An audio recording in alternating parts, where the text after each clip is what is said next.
Hello viewers, welcome to S Pathshala. आज हम लोग पढ़ेंगे मॉलिक्यूलर बेसिस ऑफ इनहेरिटेंस, जो कि जेनेटिक्स एंड इवोल्यूशन यूनिट का ही कॉन्टिन्यूएशन चैप्टर है। एक्चुअली हम लोगों ने लास्ट यूनिट में जो पढ़ा या लास्ट चैप्टर में जो पढ़ा, उसमें हमने पढ़ा था principles of inheritance and variation, right.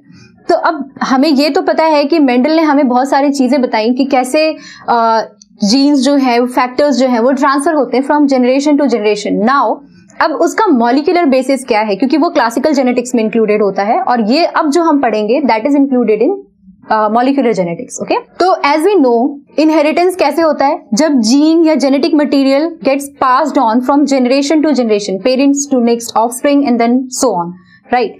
तो नाउ द क्वेश्चन कम्स कि वो क्या चीज है जो पास ऑन हो रही है, राइट। तो वो जो जेनेटिक मटेरियल है वो क्या है, तो this is the first basic question that comes in our mind कि वो जेनेटिक मटेरियल है क्या चीज। अब इस टॉपिक में और इस चैप्टर में या कमिंग जो वीडियोस हैं उसमें हम बेसिकली पढ़ेंगे डीएनए का स्ट्रक्चर, उसका replication, transcription, translation etcetera. But for this particular video we are going to talk about DNA, जो कि उसका यानी कि जेनेटिक मटेरियल क्या है, जो कि डीएनए और आरएनए हो सकता है। उसके अलावा कि वो कैसे पैक्ड होते हैं, यानी कि structure of DNA plus packaging of DNA inside the nucleus और इनसाइड द क्रोमोसोम। तो वो जो हमें टॉपिक अभी कवर करना है, उसके लिए हम अभी फर्दर सारी चीजें डिस्कस करते जाएंगे। So let's begin.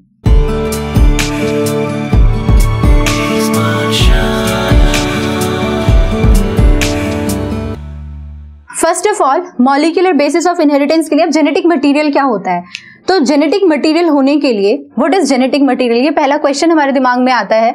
तो किसी भी चीज को जेनेटिक मटेरियल होने के लिए उसमें कुछ इंपॉर्टेंट फीचर्स होने चाहिए। बेसिकली जेनेटिक मटेरियल होने के लिए इनके 3 बेसिक फंक्शंस होने चाहिए। पहला होता है जीनोटिपिक फंक्शन, ठीक है। दूसरा क्या होगा, जीनोटिपिक फंक्शन। दूसरा है जाएगा phenotypic function and the last one is, third one is evolutionary, यानी कि वो इवोल्यूशन में कैसे हेल्प कर रहा है, ठीक है। तो ये हो जाएगा इवोल्यूशनरी फंक्शन, ठीक है। अब सबसे पहले हम डिस्कस करते हैं genotypic function. What do you mean by genotypic function? Genotypic function का मतलब हो गया कि जो भी मटेरियल रेप्लिकेट कर सकते हैं वो जीनोटिपिक फंक्शन परफॉर्म कर सकते हैं। यानी जेनेटिक मटेरियल होने के लिए सबसे पहले उनको रेप्लिकेट होना पड़ेगा। रेप्लिकेशन का होता है कि वो from one generation to the next generation they should get passed on, यानी पेरेंट्स से ऑफस्प्रिंग में पास होना इनका बहुत जरूरी है। तो ये इसका सबसे पहला फंक्शन होता है। दूसरा होता है फिनोटिपिक। फिनोटाइप का हम लोगों ने पहले ही डिस्कस किया है, जो भी मॉर्फोलॉजिकल कैरेक्टर्स है जो हम देख सकते हैं, विजुअली देख सकते हैं। तो फिनोटिपिक फंक्शन परफॉर्म करने के लिए जो भी जेनेटिक मटेरियल है उसमें जीन एक्सप्रेशंस होने चाहिए। यानी जब जीन्स एक्सप्रेस करेंगे, यानी कि अगर से फॉर एग्जांपल अगर हम आई कलर की बात करते थे, जैसे हमने पहले भी डिस्कस किया था, या हाइट ऑफ द प्लांट की बात की थी हमने ह्यूमन के केस में भी इवन, तो जब भी हम कोई फिनोटाइप की बात करते हैं ना, तो वो ऑब्वियस है कि वो किसी जीन से ही आ रहा है। बिना जीन के कोई भी ट्रेट कभी भी एक्सप्रेस नहीं होता है। तो जब जीन एक्सप्रेस होगा तभी कोई फिनोटाइप जो है वहां पे हमें मिलेगा। एंड दैट्स व्हाई किसी भी जेनेटिक मटेरियल को फिनोटिपिक फंक्शन परफॉर्म करना पड़ेगा, तभी वो हम उसको जेनेटिक मटेरियल में कंसिडर कर सकते हैं।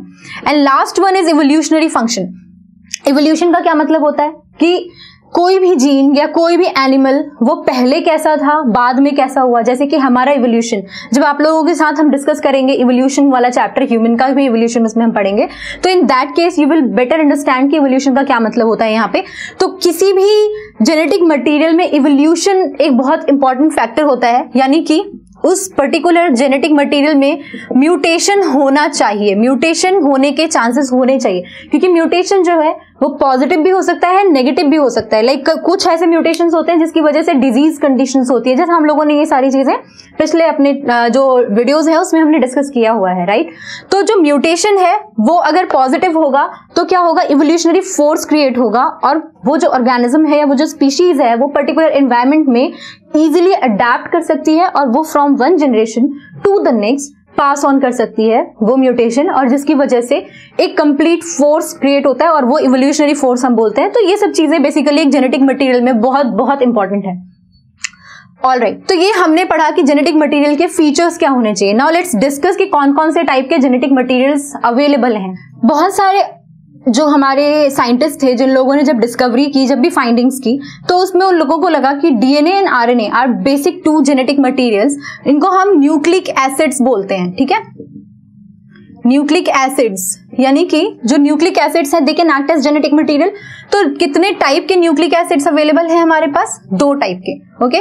First one is DNA and the second one is called as RNA. Alright, DNA का क्या मतलब होता है? डीएनए की फुल फॉर्म होती है D oxy ribo nucleic acid, और इसका आरएनए का मतलब होता है ribo nucleic acid. So deoxy ribo nucleic acid and ribo nucleic acid, हम लोग इनको डीऑक्सी राइबो और राइबो न्यूक्लिक एसिड क्यों बोलते हैं? Deoxy ribo nucleic acid and ribo nucleic acid. Deoxy ribo nucleic acid जो होते हैं ये बेसिकली कहां प्रेजेंट होते हैं? ये न्यूक्लियस में प्रेजेंट होते हैं, ठीक है, न्यूक्लियस ऑफ सेल। और ये साइटोप्लाज्म में, कुछ प्रोकैरियोट्स के साइटोप्लाज्म में भी प्रेजेंट होते हैं। तो साइटोप्लाज्म ऑफ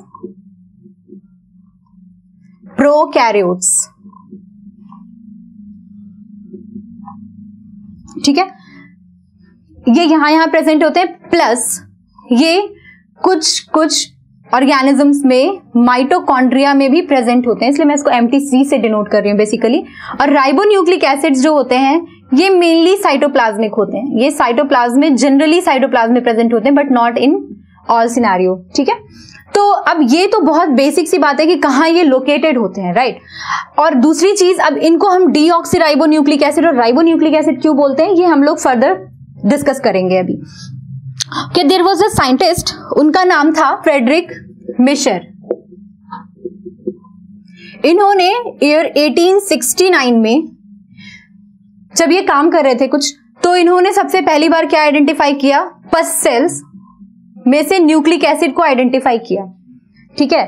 पस सेल्स जो कि बैंडेजेस करते थे, पेशेंट्स को जो हम बैंडेज करते हैं उसमें से जो पस सेल्स निकलते हैं उसमें से इन्होंने न्यूक्लिक एसिड को आइडेंटिफाई किया। बट इनको तब ये नहीं पता था कि इसको हम न्यूक्लिक एसिड बोलते हैं। बेसिकली ये फाइंडिंग जो थी इन्होंने 1868 में की थी। पस सेल्स में से जो इन्होंने न्यूक्लिक एसिड आइडेंटिफाई किया, इसको इन्होंने टर्म दिया था न्यूक्लीन, क्योंकि इनको ये नहीं पता था कि इसको हम डीएनए बोलते हैं, ठीक है।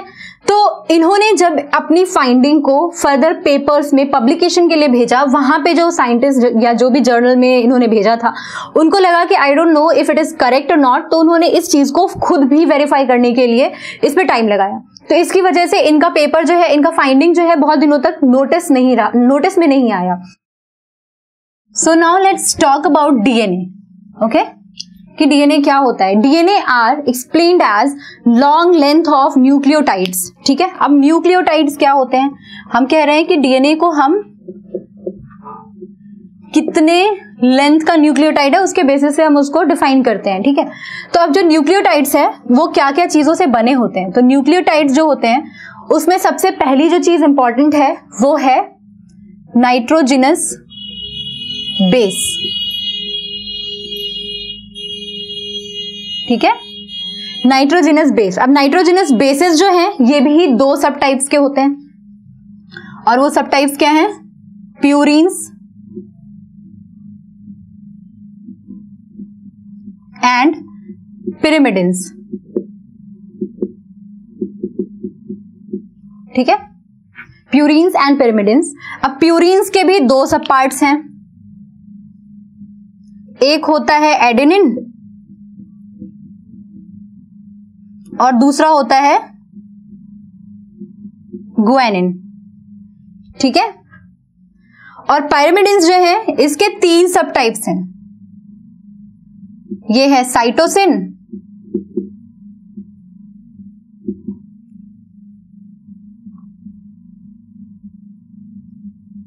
Thiamine and uracil. तो एडेनिन गुआनिन जो कि प्यूरिन्स होते हैं, और cytosine, thymine and uracil they comes as pyrimidines. इसके बाद हमारे पास सेकेंड जो चीज होती है, जो कि फॉर न्यूक्लियोटाइड्स 3 चीजों से बना हुआ है, ठीक है। नाइट्रोजनस बेस, इसको बोलते हैं पेंटोज शुगर, ठीक है। सेकेंड जो हमारा कंपोनेंट है वो है पेंटोज शुगर। पेंटोज शुगर हमारे पास 5 कार्बन कंटेनिंग कंपाउंड होता है, ठीक है। ये कुछ ऐसा होता है, 5 कार्बन है इसमें। कार्बन 1 C1 हो गया, this is called as C2, this will be called as C3, this will be called as C4 and here comes C5। और जो थर्ड कंपाउंड है जिसको हम न्यूक्लियोटाइड में कंसिडर करते हैं वो होता है फॉस्फोरस ग्रुप, ठीक है। फॉस्फोरस ग्रुप जो कि हम यहां पे क्या करते हैं, ऐसे डिनोट करते हैं P double bond O, O minus, O minus and O minus, ठीक है। तो ये हमारा फॉस्फेट ग्रुप हो जाता है। ओके, एडेनिन और गुआनिन, इनके बारे में जरा सा डिस्कस कर लेते हैं। एडेनिन और गुआनिन जो होते हैं ये डाइसाइक्लिक कंपाउंड होते हैं, ठीक है। 2 साइकिल्स होते हैं इसमें। और ये जो होते हैं पिरिमिडिन्स जो होते हैं, दे आर मोनोसाइक्लिक कंपाउंड्स, ठीक है। ये आपके एनसीईआरटी में भी दिया हुआ है और इससे बहुत क्वेश्चंस बनते हैं बच्चों। इसमें 2 नाइट्रोजनस बेसिस जो होते हैं, जैसे एक्चुअली इसी के 2 रिंग्स होते हैं तो वो डाइसाइक्लिक कंपाउंड हो जाते हैं, ठीक है। तो ये पेंटोज नहीं होता, वो हेक्सा शुगर होता है, तो वो हम लोग के सिलेबस में नहीं है, इसलिए we are not going to discuss about it. So dicyclic compound है और ये है एक मोनोसाइक्लिक कंपाउंड। इसमें क्या होता है, इसमें हमारे पास 4 नाइट्रोजन्स होते हैं, क्योंकि ये क्या है, नाइट्रोजनस बेसेस हैं, तो 4 नाइट्रोजन्स होते हैं और उसकी लोकेशंस क्या होती है 1, 3, 7 एंड 9, ठीक है। तो ये 4 लोकेशंस होती हैं प्यूरिन्स में, वो एडेनिन हो या गुआनिन हो, दोनों ही कंडीशंस में। अगर हम इसकी बात करें, इसको मैं ऐसे डिमार्केट कर देती हूं, अगर हम इसकी बात करें तो यहां पे सिर्फ 2 ही नाइट्रोजन्स होते हैं, एक होता है फर्स्ट पोजीशन पे और एक होता है थर्ड पोजीशन पे। दैट सजेस्ट कि यहाँ पे 1, 3 जो पोजीशंस हैं वो कॉमन है। फर्स्ट और थर्ड पोजीशन पे इसमें भी नाइट्रोजन है, इसमें भी नाइट्रोजन है, लेकिन इसमें एडिशनल 7th और 9th पोजीशन पे भी होता है और इसमें 7th और 9th पोजीशन पे नहीं होता है, ठीक है। अब ये जो नाइट्रोजनस कंपाउंड्स है या ये जो न्यूक्लियोटाइड्स हैं, दैट इज दीज न्यूक्लियोटाइड्स जो कि 3 अलग अलग कंपोनेंट से बना हुआ है, जब ये एक दूसरे से बाइंड करते जाते हैं तो वो एक पॉलीन्यूक्लियोटाइड चेन बनाते हैं। ये सब हम फर्दर अभी वीडियो में अपने डिस्कस करते जाएंगे। तो जब ये पॉलीन्यूक्लियोटाइड चेन बनाता है ना, तब क्या होता है, ये जो एडेनिन और गुआनिन है ये पेंटोज शुगर के यानी कि इसके फर्स्ट पोजीशन और 9th पोजीशन पे इसके नाइट्रोजनस बेसिस जो होते हैं वो बाइंड करते हैं जाके, यानी कि यहां पे एक्चुअली क्या होता है, यहां पे बाइंडिंग होती है नाइट्रोजनस बेसिस की, तो यहां पे इसका तो फर्स्ट पोजीशन ही रहेगा, शुगर का तो हमेशा फर्स्ट पोजीशन रहता है। नाइट्रोजनस बेसिस जो होते हैं इसका अपना या तो फर्स्ट पोजीशन हो जाएगी या फिर 9th पोजीशन, फर्स्ट और 9th पोजीशन पे यहाँ पे बाइंड करते हैं, और ये जो होते हैं ये सिर्फ और सिर्फ अपने फर्स्ट पोजीशन से बाइंड करते हैं विद पेंटोज शुगर। तो ये सारी चीजें हम अभी आगे धीरे धीरे डिस्कस करेंगे। अब हम लोग जरा डिस्कस कर लेते हैं कि डीएनए और आरएनए में डिफरेंस क्या होता है ना, क्योंकि ये भी तो पता होना चाहिए हमें कि डीएनए क्या है और आरएनए क्या है। तो हमने सबसे पहला जो डिफरेंस पढ़ा वो पढ़ा था कि ये इसको हम डीऑक्सीराइबोज बोलते हैं, राइबोन्यूक्लिक एसिड, मैं न्यूक्लिक एसिड को Na लिख रही हूं, और इसको हम राइबोन्यूक्लिक एसिड बोल रहे हैं, यही बोल रहे हैं।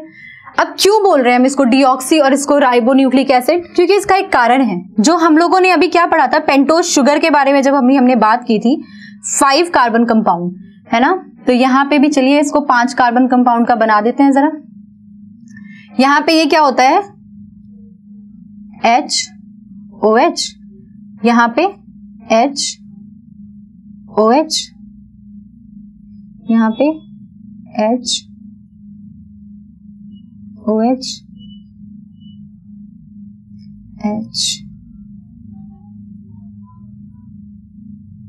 C5,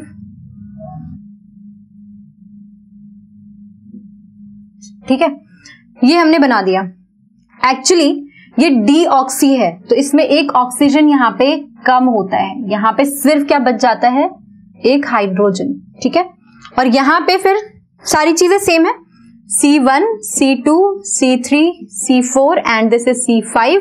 और यहां पे अगेन हमारे पास H, OH, H, OH, H, OH और यहां पे हमारे पास वापस से H और H बच जाते हैं और यहां पे हमारा OH रह जाता है। ठीक है, तो यानी कि हमारा जो मेजर डिफरेंस है वो क्या है, दिस कार्बन कंपाउंड, ये जो C2 पोजीशन है ना कार्बन कंपाउंड की, यहां पे एक हाइड्रोजन में से ऑक्सीजन नहीं होता है, दैट्स वाई इसको डीऑक्सी, DE मतलब माइनस, यानी कि एब्सेंस ऑफ ऑक्सीजन, यहां पे ऑक्सीजन नहीं होता है, इसलिए हम इसको डीऑक्सी राइबोन्यूक्लिक एसिड बोलते हैं, क्योंकि पेंटोज शुगर है, राइबोन्यूक्लिक एसिड राइबोज शुगर से बना होता है।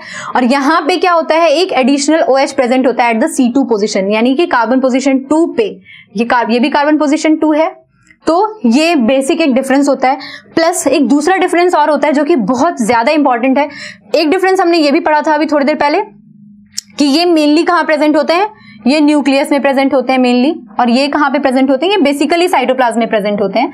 तो हम इसको हमेशा ऐसा नहीं बोलते हैं, but yes there are some exceptions to the rules, but क्योंकि ये साइंस है, साइंस में हमेशा ही एक्सेप्शंस होते हैं।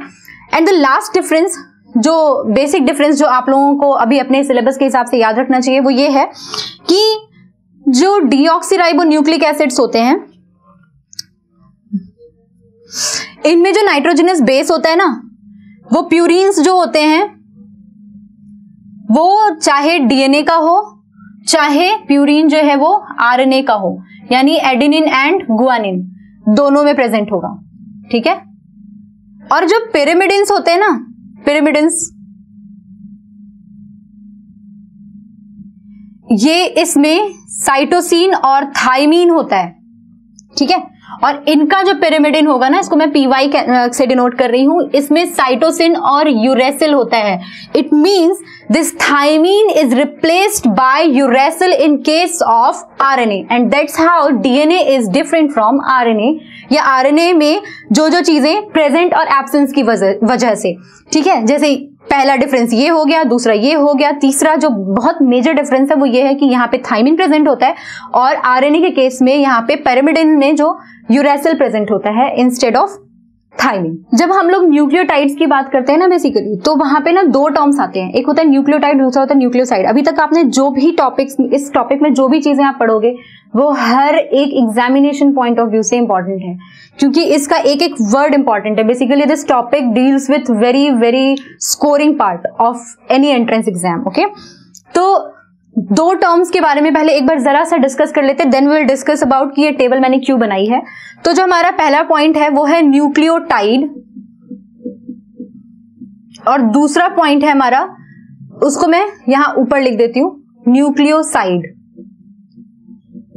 अच्छा, अब ये न्यूक्लियोटाइड और न्यूक्लियोसाइड में क्या डिफरेंस होता है, क्योंकि यहां पे भी हमने न्यूक्लियोटाइड और न्यूक्लियोसाइड लिखा हुआ है। ये जो टर्म है न्यूक्लियोसाइड, ये बेसिकली जब हम नाइट्रोजिनस बेस को प्लस पेंटोज शुगर के साथ बाउंडेड फॉर्म में देखते हैं, तो हम इसको न्यूक्लियोसाइड बोलते हैं। यानी कि इसमें सिर्फ नाइट्रोजिनस बेस है, that is adenine, guanine, cytosine, thymine, uracil, whatever it is in case of DNA और आरएनए, और पेंटोज शुगर है। ठीक है, यानी कि वो जो शुगर की बैकबोन हमने बनाई थी, प्लस वहां पे सिर्फ कार्बन नंबर 1 पोजीशन पे कोई नाइट्रोजिनस बेस लगा हुआ है। ठीक है, न्यूक्लियोटाइड हम इसको तब बोलेंगे जब नाइट्रोजिनस बेस भी हो, प्लस हमारे पास पेंटोज शुगर भी हो, प्लस फॉस्फेट बॉन्ड भी हो, फॉस्फेट बॉन्ड भी हो। ये हमने सबसे स्टार्टिंग में डिस्कस किया था ना कि न्यूक्लियोटाइड जो होते हैं वो 3 बेसिक कंपोनेंट से बने होते हैं, यानी nitrogenous base, pentose sugar and phosphate bond. That suggest कि जब भी हम न्यूक्लियोटाइड की बात कर रहे हैं, उसका हो गया मतलब न्यूक्लियोसाइड प्लस फॉस्फेट ग्रुप। ठीक है, तो इट मींस कि न्यूक्लियोसाइड और न्यूक्लियोटाइड दो डिफरेंट चीजें हैं, है ना। एक में पेंटोज फॉस्फेट ग्रुप प्रेजेंट हो, एक में फॉस्फेट ग्रुप प्रेजेंट होता है, एक में नहीं होता है। Okay, on the basis of this fact हम लोग अभी ये टेबल डिस्कस कर लेते हैं जरा। इस टेबल में मैं क्या बताना चाहती हूं, ये एक ऐसी टेबल है जो आपको मास्टर्स तक पढ़नी है, और ये मास्टर्स में भी इसके क्वेश्चंस आते हैं। अगर आप एमएससी करना चाहेंगे ना आगे, तो भी आपको उसमें ये एग्जाम में पूछा ही जाता है। ये टेबल बहुत ज्यादा इंपॉर्टेंट है, तो mark it as very important. और ये बहुत ही सिंपल टेबल है, आपको बस समझने की जरूरत है। बेसिकली यहाँ पे हम बात कर रहे हैं बेस न्यूक्लियोसाइड की, यानी कि यहाँ पे क्या है, हमारे पास फॉस्फोरस नहीं है, नो फॉस्फोरस। ठीक है, यहां पे हमारे पास क्या क्या प्रेजेंट है, nitrogenous base plus pentose sugar, अभी डिस्कस किया था यहाँ पे। और न्यूक्लियोटाइड का क्या मतलब हो गया, सारी चीजें प्रेजेंट है जो हमने स्टार्टिंग में डिस्कस की थी, यानी नाइट्रोजनस बेस भी है प्लस फॉस्फोरस ग्रुप भी है, पेंटोज शुगर भी है प्लस फॉस्फोरस भी है। ठीक है, तो ये न्यूक्लियोटाइड हो गया। अब यहाँ पे न्यूक्लिक एसिड, न्यूक्लिक एसिड हमारा क्या हो सकता है, आरएनए हो सकता है या फिर डीएनए हो सकता है ना। तो यही तो चीजें होंगी। तो अब हम इसी के बेसिस पे ये पूरी टेबल डिस्कस करेंगे, और ये बहुत सिंपल है याद रखने के लिए, कुछ भी आपको रटने की जरूरत नहीं है, ये बहुत ईजी है। अगर हमारे पास बेस एडेनिन है तो उसका न्यूक्लियोसाइड जो होगा उसका नाम हो जाएगा एडिनोसिन या फिर डीऑक्सी एडिनोसिन, और उसका न्यूक्लियोटाइड का नाम होगा एडिनाइलेट या डीऑक्सी एडिनाइलेट। Okay fine. तो अब यहाँ पे पहला सवाल जो हमारे पास आता है, ये एडेनिन का एडिनोसिन और एडिनाइलेट न्यूक्लियोसाइड और न्यूक्लियोटाइड का नाम है, ये किसके केस में होगा, ये आरएनए में होगा, है ना। और यहाँ पे क्योंकि टर्म डीऑक्सी लग गया है दोनों में, इट मींस कि ये हमारा किस में प्रेजेंट होगा, डीएनए में प्रेजेंट होगा। यानी अगर आपसे कभी एग्जाम में ये क्वेश्चन पूछा जाता है कि कोई एक न्यूक्लिक एसिड, दैट इज अगर हमारे पास क्वेश्चन में डीएनए दिया हुआ है तो उसका आप न्यूक्लियोसाइड बताइए, तो आपको डीऑक्सी एडिनोसिन लिखना है। और अगर आपको पूछा जाता है उसका आप न्यूक्लियोटाइड बताइए, तो आप उसमें लिखेंगे डीऑक्सी एडिनाइलेट। ठीक है, राइट। लाइकवाइज अगर आपको आरएनए न्यूक्लिक एसिड दिया हुआ है और आपसे पूछा जाता है उसका आप न्यूक्लियोसाइड बताइए, तो आप उसको एडिनोसिन लिखेंगे, और न्यूक्लियोटाइड पूछा जाएगा तो एडिनाइलेट लिखेंगे। ठीक है, इसी को हम वाइस वर्सा भी क्वेश्चन कर सकते हैं। लाइक अगर मैं आपको न्यूक्लियोसाइड दे दूं, मैं बोल दूं कि यहाँ पे कोई एडिनोसिन है, आप बताइए ये कौन सा न्यूक्लिक एसिड बनाएगा, राइट। तो आपको ये इजीली याद करना है, आपस में कोरिलेटेबल है ये। वैसे ही अगर ग्वानिन की हम बात करते हैं, ग्वानिन में अगर हम न्यूक्लियोसाइड की बात कर रहे हैं ग्वानोसिन और न्यूक्लियोटाइड है ग्वानाइलेट, इट मींस कि ये किसमें प्रेजेंट होगा, आरएनए में। और क्योंकि यहाँ पे टर्म आपको पता ही लग रहा है डीऑक्सी लग गया, ये आधा काम तो हमारा यही आसान हो जाता है कि डीऑक्सी लग गया तो ये डीएनए में प्रेजेंट होगा। ठीक है, good. Let's go to the pyrimidines. अगर हम पिरामिडिन्स की बात करते हैं तो यहाँ पे साइटोसिन है हमारा सबसे पहला example. This is just like the other ones, like cytidine, cytidylate. तो ये हमारा आरएनए है, और इसमें क्योंकि डीऑक्सी लगा हुआ है तो ये हमारा डीएनए है। कंफ्यूजन कहाँ आता है, थायमीन में। और क्वेश्चन कौन सा पूछा जाएगा, ऑफ कोर्स थायमीन ही ज्यादा पूछा जाएगा। क्यों, क्योंकि इसमें कंफ्यूजन है। अब कंफ्यूजन आपको तब नहीं होगा जब आपको अगर ये याद रहे कि थायमीन प्रेजेंट ही किसमें होता है, सिर्फ और सिर्फ डीएनए में प्रेजेंट होता है, आरएनए में तो प्रेजेंट होता ही नहीं है। दैट्स वाई अगर आपके पास लिखा जाए कि न्यूक्लियोसाइड आपके पास थाइमिडीन है या फिर डीऑक्सी थाइमिडीन है, और आपके पास न्यूक्लियोटाइड थाइमिडाइलेट है या फिर डीऑक्सी थाइमिडाइलेट है, तो इन बोथ सिनेरियो आपका आंसर क्या होगा, डीएनए, क्योंकि ये आरएनए में होता ही नहीं है। इसलिए चाहे थाइमिडिन लिखा रहे या डीऑक्सी थाइमिडिन, ये हमेशा डीएनए में ही प्रेजेंट होगा, क्योंकि ये एब्सेंट होता है। यूरेसिल कहां प्रेजेंट होता है, सिर्फ और सिर्फ आरएनए में। तो इसलिए जब आपके पास लिखा रहेगा यूरिडिन या यूरिडाइलेट, तो आपको क्या लिखना है वहां पे कि ये आपका किस में प्रेजेंट रहेगा, आरएनए में। तो दिस इज वेरी सिंपल, यहाँ पे कोई कंफ्यूजन नहीं है, क्योंकि यहाँ पे डीऑक्सी यूरिडिन या डीऑक्सी यूरिडाइलेट जैसा कोई टर्म एग्जिस्ट नहीं करता है। ठीक है, यहाँ पे टर्म क्या एग्जिस्ट करता है, डीऑक्सी थाइमिडिन और deoxy thymidylate, and that is confusion. तो वो कंफ्यूजन आपको हमेशा याद रखना है, otherwise this table is very very simple. ये एग्जाम के लिए बहुत ही ज्यादा इंपॉर्टेंट क्वेश्चन है, लेकिन ये आपके एनसीईआरटी में ये टेबल नहीं दी हुई है, तो just mug up this table. Now coming up to the next topic, that is called as structure of DNA. तो सबसे पहले ये टर्म किसने दिया, the term DNA was given by Zacharias. Zacharias ने ये टर्म दिया था DNA, टर्म DNA। अच्छा, अब इसको आइडेंटिफाई किसने किया, basically this was identified by Watson and क्रिक। इन्होंने इसको आइडेंटिफाई किया था इन द ईयर 1953। ठीक है, तो ये जो वॉटसन एंड क्रिक ने आइडेंटिफाई किया था स्ट्रक्चर, ये अपने आप नहीं कर लिया था, इसके पीछे दो और साइंटिस्ट थे। वो साइंटिस्ट, और ये क्वेश्चन बहुत इंपॉर्टेंट है, ये तीनों ही क्वेश्चन इंपॉर्टेंट है, ये भी पूछा जाता है और ये भी पूछा जाता है, बहुत बार पूछा गया है। Plus this term has also been asked so many times. Actually Morris Wilkins and Rosalind Franklin, इन लोगों ने बेसिकली एक्सरे डिफ्रैक्शन के बेसिस पे ये बताया कि कुछ एक्स लाइक स्ट्रक्चर जो होता है ना वो प्रेजेंट होता है। बेसिकली जब आप एक्सरे फिल्म जो पहले हम यूज करते थे वो उसको इन्होंने यूटिलाइज किया और उसके बेसिस पे ही वॉटसन एंड क्रिक ने ये मॉडल प्रपोज किया था। तो यानी जो बेसिक फाउंडेशन थी वो इनकी थी, इसी वजह से इन लोगों को नोबेल प्राइज दिया गया था, that is Watson, Crick and Wilkins को, because Rosalind Franklin died before receiving Nobel prize, और ये पॉस्ट्यूमसली नहीं दिया जाता है, and that's why she was not able to receive that prize. But yes, इन तीनों साइंटिस्ट को डीएनए के स्ट्रक्चर को आइडेंटिफाई करने के लिए, फाइंड आउट करने के लिए नोबेल प्राइज मिला था। ओके, तो ये एक बहुत इंपॉर्टेंट क्वेश्चन है, ये आपको ऐसे डायरेक्ट नहीं पूछा जाता कि वॉटसन एंड क्रिक किसने स्ट्रक्चर दिया था डीएनए का। दैट इज वेरी सिंपल कि किसने दिया था, आप आराम से कह दो कि वॉटसन एंड क्रिक ने दिया था। बट अगर आपसे ये पूछा जाए कि उन्होंने किस बेसिस पे दिया था, तो आपको उसके आंसर में हमेशा इनका नाम लिखना है, यानी कि Morris Wilkins and Rosalind Franklin, इन लोगों ने एक्सरे डिफ्रैक्शन पहले आइडेंटिफाई किया, उसके बाद ये मॉडल दिया गया। There was one more scientist, Irwin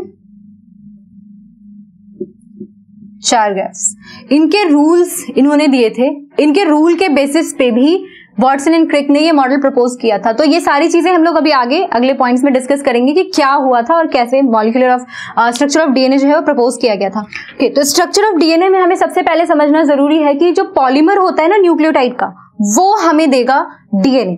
okay, तो अब ये जो पॉलीमर होता है न्यूक्लियोटाइड का, वो कैसे हम बताएंगे कि ये पॉलीमर है न्यूक्लियोटाइड का, ठीक है, इसको हम जरा एक्सप्लेनेशन के हिसाब से देख लेते हैं। जैसे यहाँ पे कार्बन नंबर 1 है, ये कार्बन 2 है, ये 3, ये 4 और ये कार्बन नंबर 5 है, ठीक है। कार्बन नंबर 1 पे क्या होता है, यहाँ पे H, OH, यहाँ पे भी आपके पास H है और यहाँ पे H होगा क्योंकि हम यहाँ पे डीएनए की बात कर रहे हैं। अगर ये आरएनए होता तो यहाँ पे OH होता, फिर यहाँ पे ये H हो जाएगा, यहाँ पे OH हो जाएगा, यहाँ पे अगेन H। अब ये जो C5 पोजीशन होती है ना, यहाँ पे हमारे पास OH प्रेजेंट होता है, ठीक है। अब यहाँ पे क्या करते हैं, हम यहाँ पे एक फॉस्फोरस ग्रुप बना देते हैं, क्योंकि ये क्या है, ये हमारा हो गया पेंटोज शुगर, है ना। यही तो हम तब से डिस्कस कर रहे हैं, काफी देर हो गई इसको डिस्कस करते हुए कि पेंटोज शुगर है, ठीक है। अब यहाँ पे हम फॉस्फेट ग्रुप बना रहे हैं। ओके, यहाँ पे हमने ये क्या बना दिया, ये हमारा फॉस्फेट ग्रुप हो गया।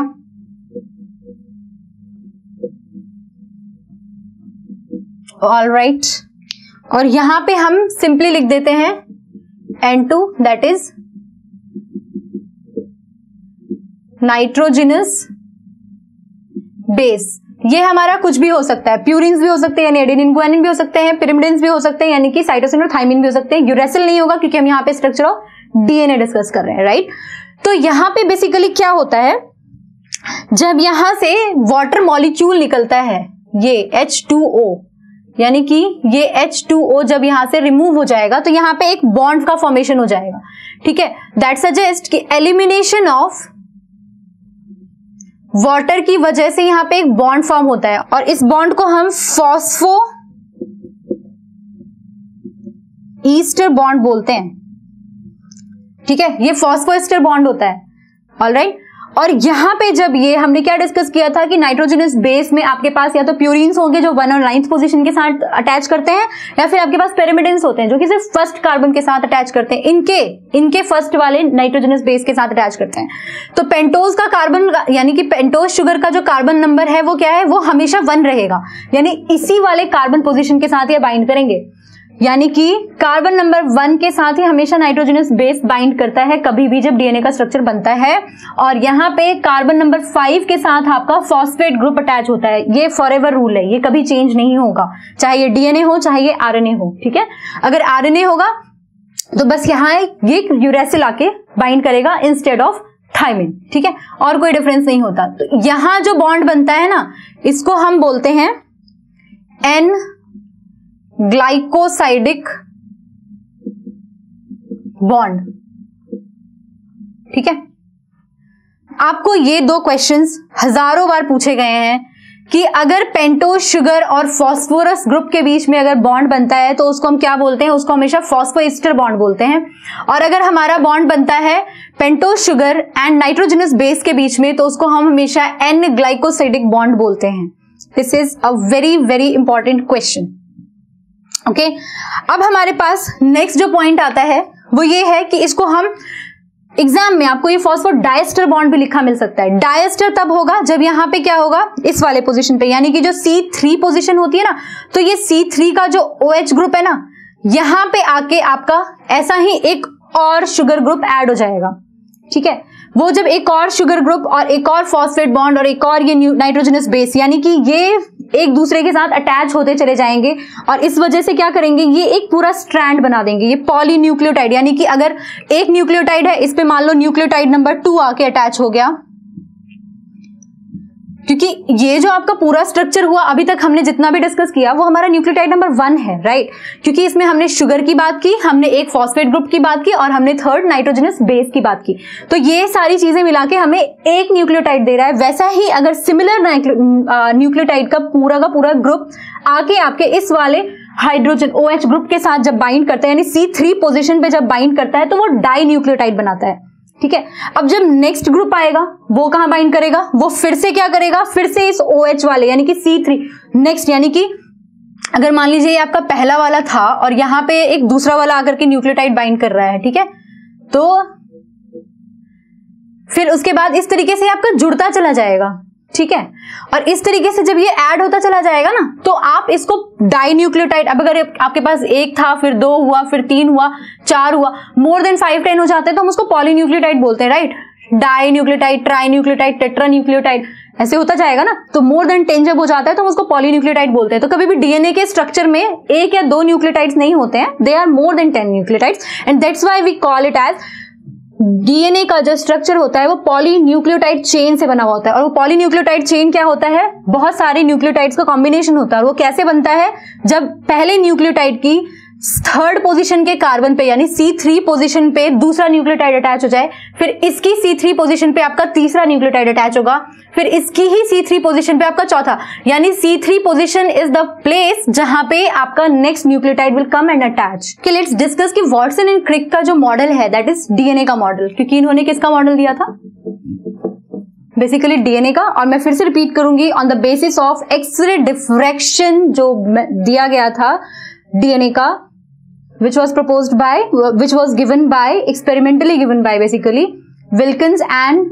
Rosalind Franklin। ठीक है, तो ये जो साइंटिस्ट हैं इन लोगों का ये कोऑर्डिनेटेड वर्क था और कॉम्बिनेशन में किया हुआ वर्क था।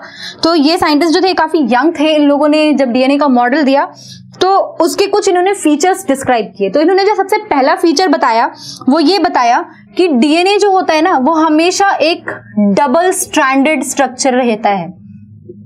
डीएनए कभी भी सिंगल स्ट्रैंडेड, इन्होंने बोला जो इनकी फाइंडिंग के अकॉर्डिंग कि डीएनए हमेशा एक डबल स्ट्रैंडेड स्ट्रक्चर रहेगा, यानी कि 2 स्ट्रैंड्स होंगे। मतलब ये कुछ इस तरीके के स्ट्रैंड्स की बात कर रहे हैं। ठीक है, दोनों साइड से ये ऐसे क्रॉस्ड रहते हैं, एक दूसरे के साथ स्पाइरली बाउंडेड रहते हैं। दूसरा जो इन्होंने पॉइंट बताया था ये बताया था कि डीएनए एक राइट हैंडेड स्ट्रक्चर है, यानी इनमें जो फोल्डिंग होती है वो राइट हैंडेड होती है, टुवर्ड्स द राइट। तो ये जो शीट्स होती हैं ये राइट हैंडेड होती हैं।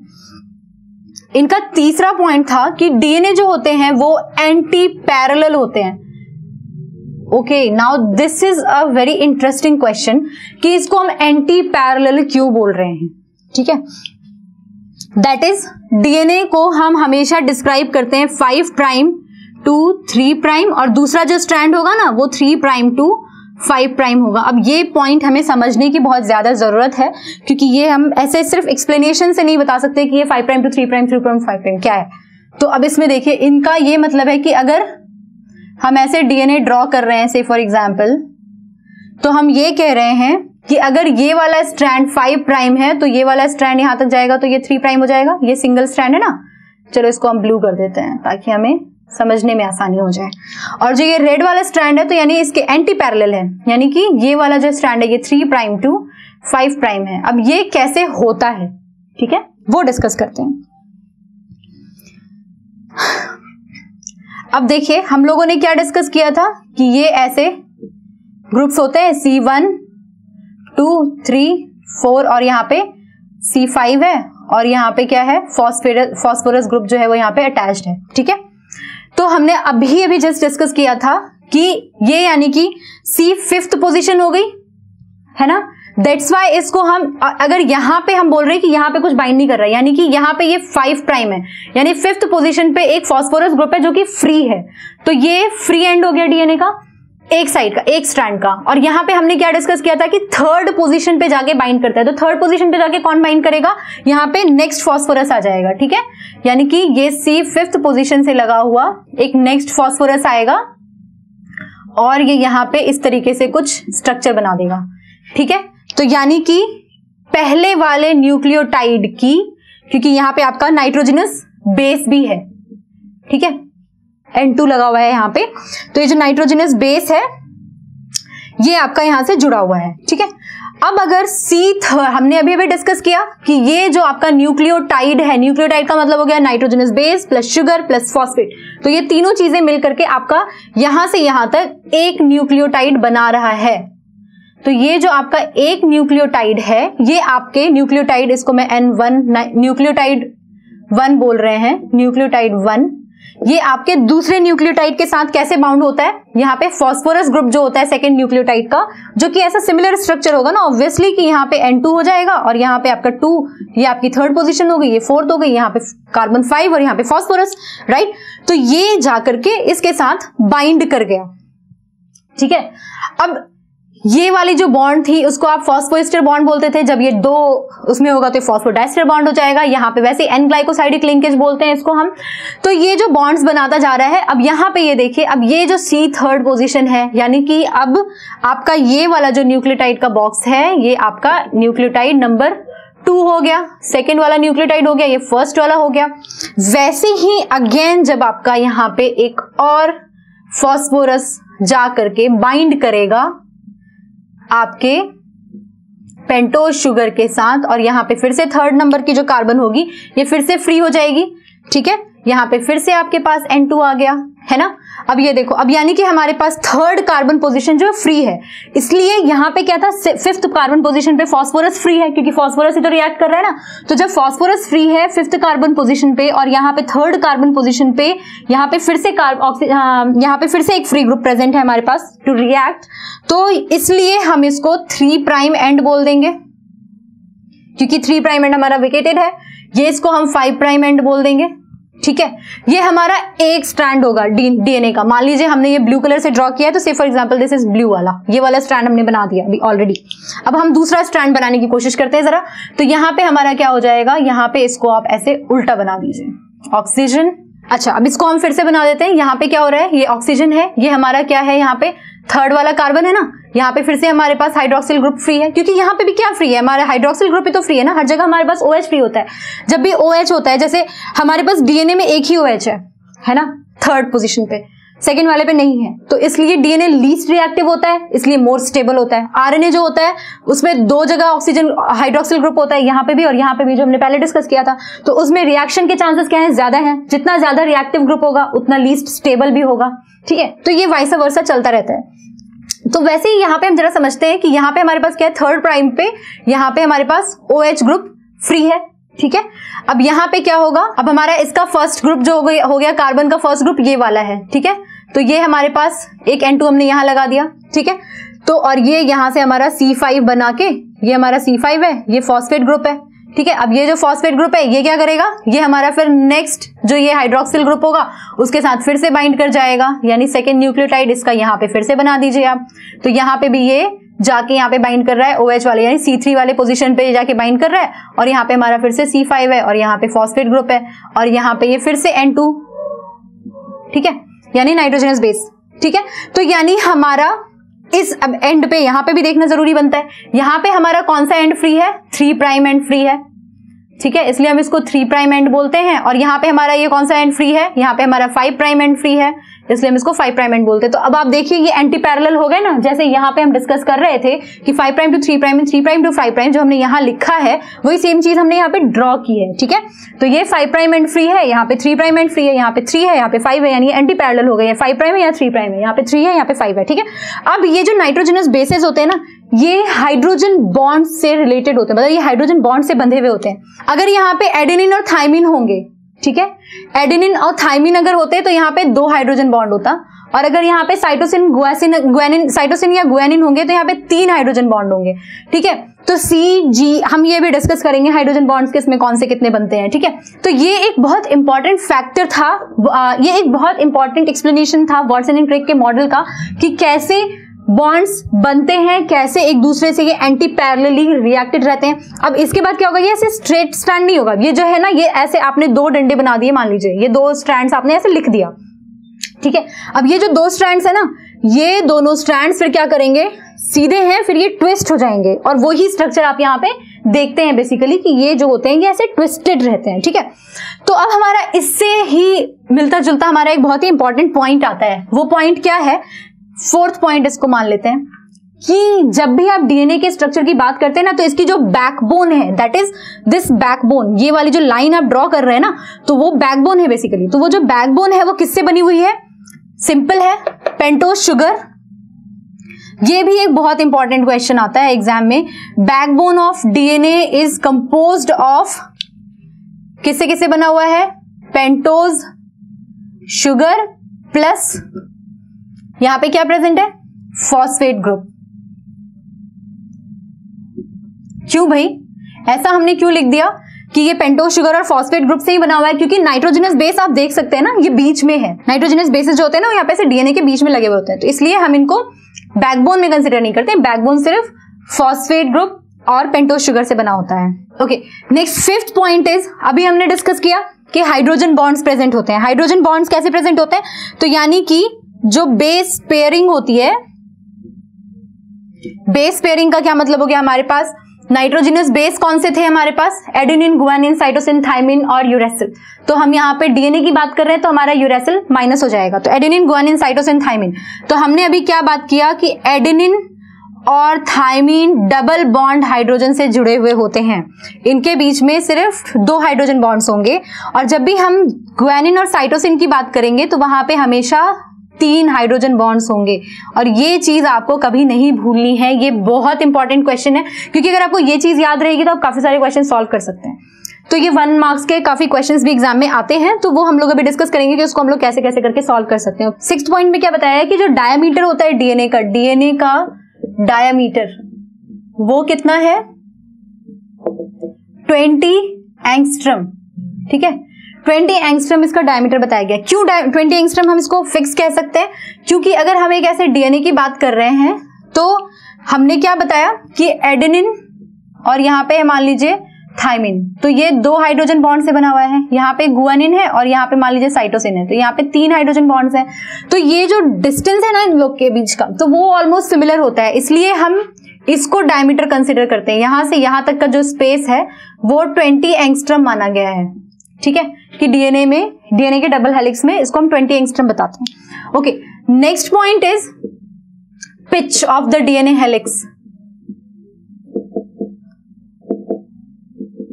पिच जो होता है, मान लीजिए ये एक ग्रूव है और ये दूसरा ग्रूव है। ठीक है, यहां से यहां तक का जो डिस्टेंस है ना, ये 3.4 नैनोमीटर माना गया है।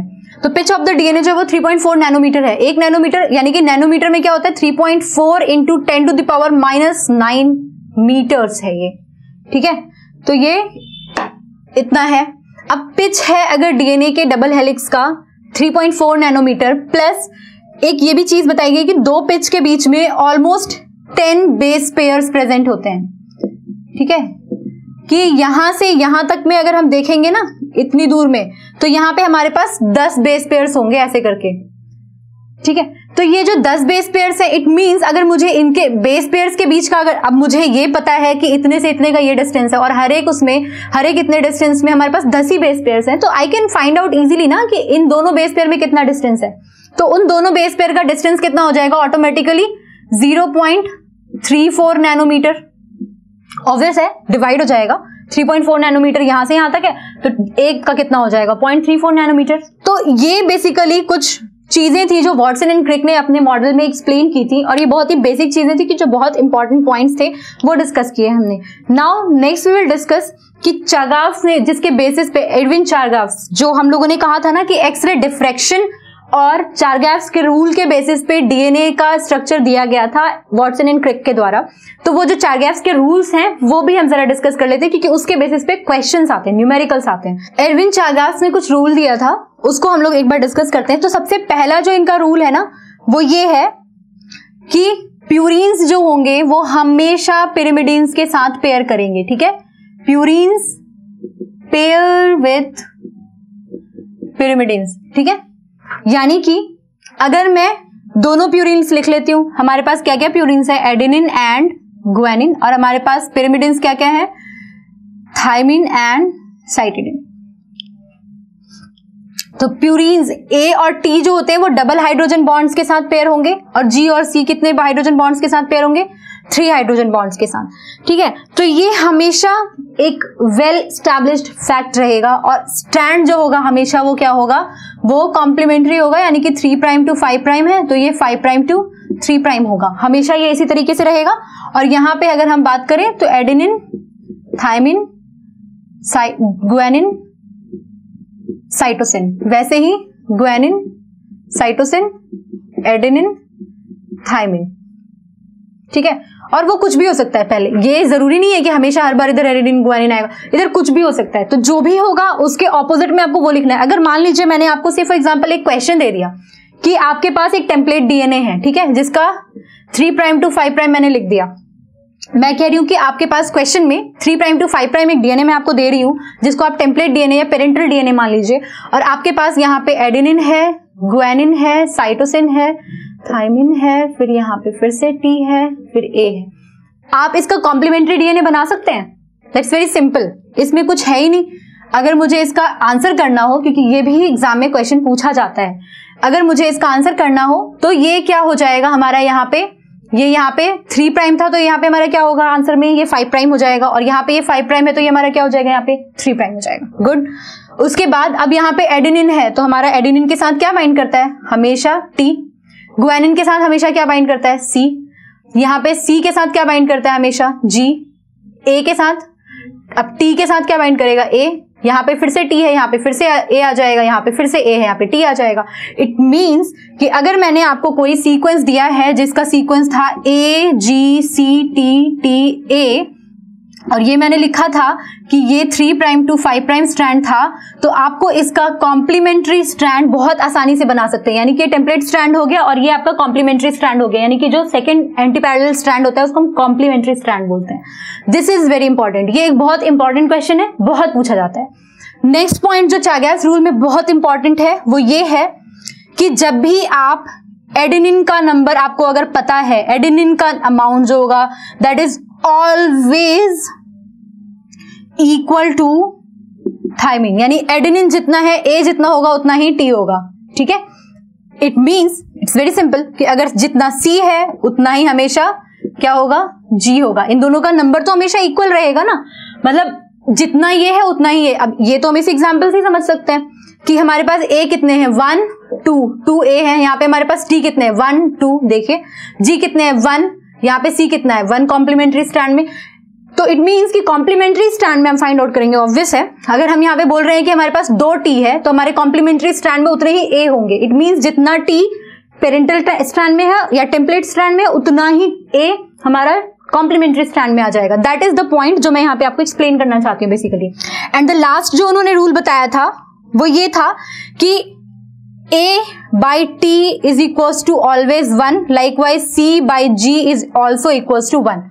ये मैं क्यों कह रही हूं कि A/T is equals to 1 और C/G is equals to 1? That's very simple कि अगर मान लीजिए मेरे पास इसमें जितना A है, अगर मेरे पास और मैं इसमें तब इस वाले एग्जाम्पल के लिए मैं ये नहीं बोलूंगी सिर्फ इस वाले स्ट्रैंड में, हमें दोनों स्ट्रैंड्स कंसिडर करने हैं। अगर मेरे पास ए कितने हैं, 2 हैं, ठीक है, और टी कितने हैं, 2 हैं, तो 2/2 इज इक्वल टू कितना हो जाएगा, 1। वैसे ही अगर मैं जीसी की बात करती हूं तो हमारे पास सी कितना है, यहाँ पे 1 है, और यहाँ पे हमारे पास जी कितना है, वो भी 1 है, तो यानी कि 1/1 इज इक्वल टू 1। तो दैट मीन्स कि इनका जो रेशियो होता है adenine to A to T का रेशियो और सी टू जी का रेशियो हमेशा 1 के इक्विवेलेंट होता है, और ये बहुत इंपॉर्टेंट है। एक बहुत छोटा सा न्यूमेरिकल समझ लेते हैं जो हर एग्जाम में पूछा जाता है, उसका एक बहुत सिंपल सा फंडा है और बहुत सिंपल सा रूल है, आपको बस वो जान लेना है और आपको चार्गाफ रूल से रिलेटेड सारे क्वेश्चंस पता होंगे। से फॉर एग्जाम्पल मैं आपको एक क्वेश्चन दे रही हूं और मैं कह रही हूं कि आपको किसी डीएनए के स्ट्रैंड में ये पता है कि टी कितने परसेंट है, टी से फॉर एग्जांपल मैं बोल रही हूँ कि 20% है, और मैं आपको कह रही हूँ कि आपको क्या फाइंड आउट करना है, आपको यहाँ पे फाइंड आउट करना है कि सी कितने परसेंट होगा, ठीक है, that's a very simple question. तो इसको आप क्या निकाल सकते हैं कि सी कितना परसेंट होगा, बहुत सिंपल है। देखिए अगर हमें पता है कि टी कितना है दैट इज इक्वल टू 20%, तो हमारे पास ए कितना हो जाएगा, हमने अभी डिस्कस किया कि जितना टी परसेंटेज होगा उतना ही ए होगा, यानी कि हमारे पास ए भी कितना हो जाएगा, 20%, ठीक है, क्योंकि हमें टी पता था तो हमने ए निकाल लिया। अच्छा, अब हमें ये पता लग गया, हमें ये पता है कि किसी भी चीज को अगर जब हम परसेंटेज में बात कर रहे हैं तो वो 100 से ज्यादा नहीं हो सकता, तो दैट मीन्स कि हमारे पास ए प्लस टी कितना हो गया, 40% हो गया ना। तो it's very simple, now 100 minus 40 कितना हो गया, 100 माइनस 40 इज इक्वल टू 60% बचा। और हमें ये भी पता है चार्गाफ के रूल से कि जितना जी होगा उतना ही सी होगा, यानी कि ये जो 60% है उसमें आधा क्या होगा, जी होगा और आधा सी होगा, दैट मीन्स 60 का हाफ कितना हो गया, 30%, और ये भी 30%, यानी कि हमें अगर एक भी बेस पेयर का पता है, एक भी न्यूक्लियोटाइड बेस का पता है कि हमारा इतना परसेंटेज है, तो हम बाकी के सारे कैलकुलेट कर सकते हैं by this method. That's very very simple, है ना। उसी तरीके से अगर आपके पास साइटोसिन पता होता और अगर आपको बताना होता कि आपके पास एडेनिन कितना होगा, तो आप वो भी इजीली कैलकुलेट कर सकते थे, है ना। ये मान लीजिए 30%, कुछ भी परसेंटेज अगर दिया होता तो आप इसको इजीली कैलकुलेट कर सकते थे। तो ये बहुत सिंपल क्वेश्चन है और ये हर एग्जाम में पूछा जाता है। और ऐसा नहीं है कि आप सिर्फ मेडिकल एग्जाम देंगे तभी, जब आप ग्रेजुएशन के लिए प्रिपेयर कर रहे होंगे, जब आप अगर आपने ग्रेजुएशन कर लिया, आपको मास्टर्स के लिए प्रिपेयर करना है, तब भी आपसे इस तरह के क्वेश्चंस हमेशा पूछे जाते हैं। तो these are just school facts, और ये आपके सिलेबस से बाहर भी है, but yes they have been asked in the examination several times and that's why we are discussing it. अब हम लोग एक चीज और डिस्कस कर लेते हैं, दैट इज वेरी सिंपल, कि कितने टाइप के डीएनए प्रेजेंट्स होते हैं, टाइप्स ऑफ डीएनए, ठीक है। डीएनए जो बेसिकली ऑन द बेस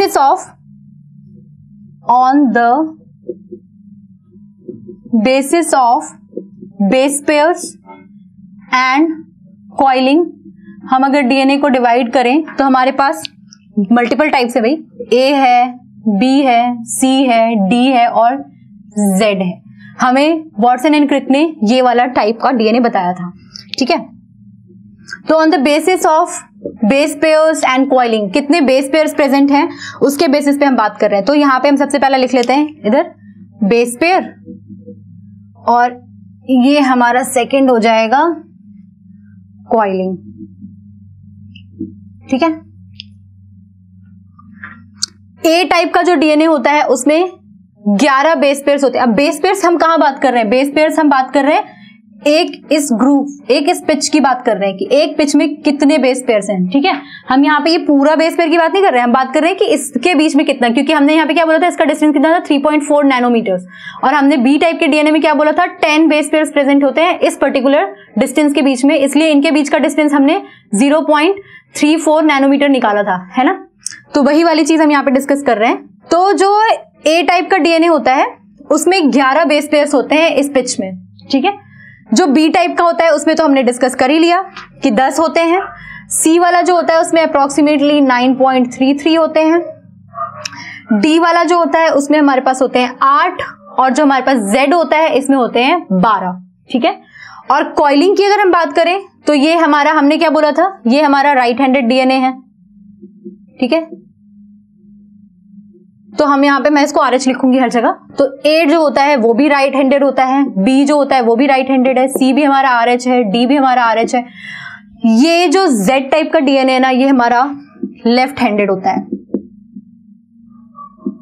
मतलब ये कैसे कॉइल कर रहे हैं, ये किस डायरेक्शन में, एंटी क्लॉकवाइज मूव कर रहे हैं या फिर क्लॉकवाइज मूव कर रहे हैं, उसके बेसिस से हम इसको राइट हैंडेड और लेफ्ट हैंडेड बोलते हैं।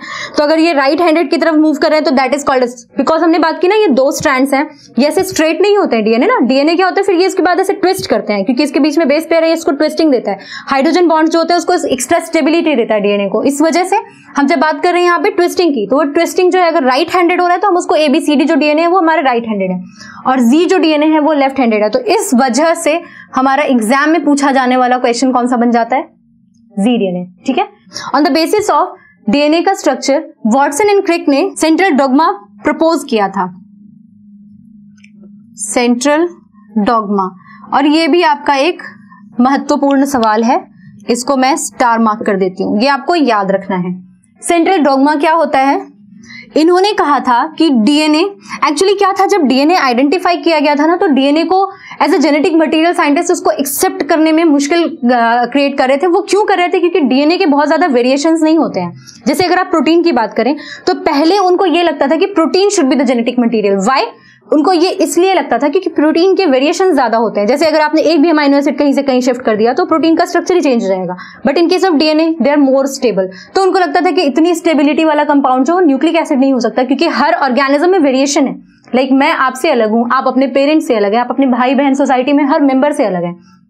तो वो क्यों है, क्योंकि हम लोग एक जेनेटिक मटेरियल कैरी कर रहे हैं। तो ये जो डिस्कशन था ये बहुत बड़ा था, तो इसीलिए इसको क्लियर करने के लिए, क्लैरिफाई करने के लिए जो वॉटसन एंड क्रिक थे उन्होंने सेंट्रल डॉग्मा प्रपोज किया था। तो वो जो सेंट्रल डॉग्मा है वो क्या कहता है कि हमेशा डीएनए जो होता है वो क्या करता है, डीएनए रेप्लिकेट करता है, डीएनए विल ऑलवेज रेप्लिकेट। ये सब चीजें हम लोग आगे भी डिस्कस करेंगे इसी चैप्टर में कि कैसे रेप्लिकेशन होती है, हम क्या बोलते हैं रेप्लिकेशन, इसको क्यों बोलते हैं। ठीक है, अब ये जो डीएनए है ये रेप्लिकेट करता है और ये क्या करता है, ये एमआरएनए या फिर आरएनए बनाता है। ठीक है, डीएनए से आपके पास हमेशा क्या बनेगा, एमआरएनए। इसको हम बोलते हैं बेसिकली मैसेंजर आरएनए। ठीक है, तो डीएनए हमेशा आरएनए बनाएगा और आरएनए से हमेशा प्रोटीन्स बनते हैं।